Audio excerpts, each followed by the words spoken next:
যার জানার সে জানে সব কলবের খবর, কোন পথে কার প্রেমে কোন পথিকেরি সফর।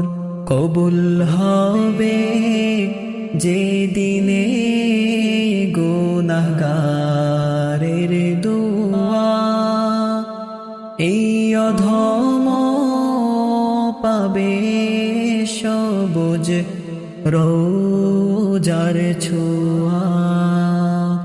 কবুল হবে যে দিনে গুনাহগারের দোয়া, এই অধম পাবে সবুজ রোজার ছোঁয়া।